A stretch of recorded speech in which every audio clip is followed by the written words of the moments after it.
So, can we go back 3 seconds to when we started this video so I can do it over because I don't like the way I did that introduction.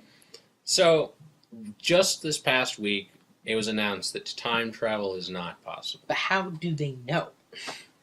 Well, did they actually do it and say, yeah, no, it didn't work, no, and they're throwing everybody off, like, so no one's going to try because they've done it? How do we know they didn't go back in time? It really depends on what assumptions you make about the model of the universe. But there's a couple of problems. I like the string theory. So string theory is a perfectly valid theory, and string theory doesn't allow for time travel. Oh. So I don't like it as much anymore. There's a thing called the universal constant. Yes. That says men are stupid, women are smart. That is universal, and it is absolutely constant.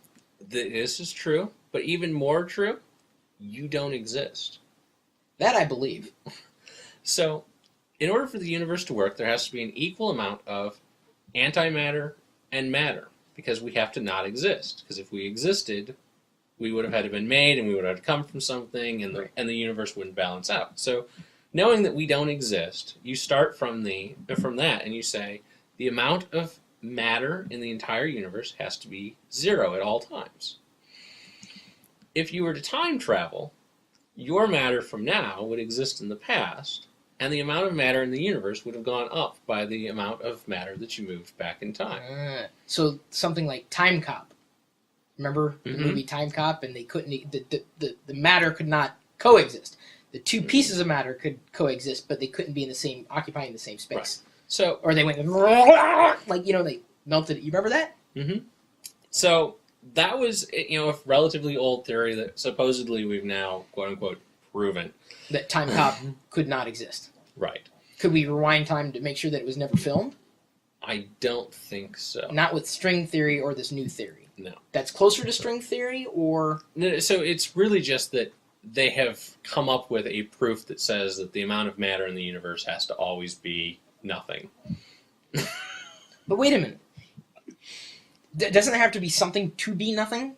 Because you can't. I mean, energy can be transferred, right? It never dissipates. The sum of the universe has to be nothing. So there has to be equal parts matter and antimatter. So it zeroes out. So it's not nothing. There's a balance between nothing and something. Right. So then the counter argument all of a sudden became, well, if we could get the same amount of antimatter and send it back in time at the same time as we send the matter, we'd still be at nothing. That's right. Balanced. Right. So then the argument became... The midi-chlorians! Now it makes sense.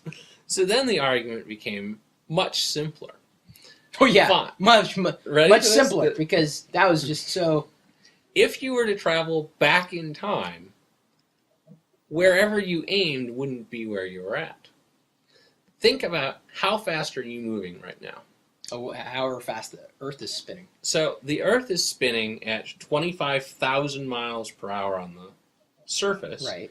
And is going around the sun at 96,000 miles per hour. But you could just calculate for that. That's predictable. That's only relations to the sun and the Earth.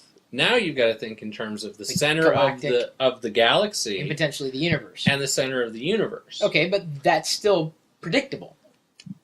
Somewhat. Because then you'd have to also... 99.9% the speed of light. Yeah. It's possible, just not probable. So the theory became that the universe is expanding at near the universal constant, E equals mc squared, c being the speed of light. And so it turns out that you can't travel through time because you have to go faster than the speed of light, which you're already nearly at. How can I already nearly be at it? Because it's all relative to the center of the universe. Okay. And the center of the universe is moving away from us at nearly the speed of light. Okay, but theoretically, if I could find a wormhole... The wormhole would have to have an attachment point that was bending space at nearly the speed of light. Well, this has been a theory, wormholes. I mean... It all really comes down to... It's not really time travel. It all really comes down... What about like Michio Kaku's theory of, 12 dimensions? 9 or 12? Can you remember? So he's got something over 3. Some insane amount of dimensions. What it really comes down to is we don't know anything we didn't know last week. Everybody just wants to write something and publish why it is that the thing that you couldn't do before you can Still do can't now, do? or anything that you could do before you can't do because no one can do it right now, and you're safe as long as no one does it in your lifetime. It's like if I want to predict when the world's going to end, I figure 250 years is a nice prediction because I'm not going to live that long. Right. So no one's going to prove me wrong in my lifetime. So I can start a nice cult following of worshipers who, So are there time travel like cults? Like people there's cults for everything.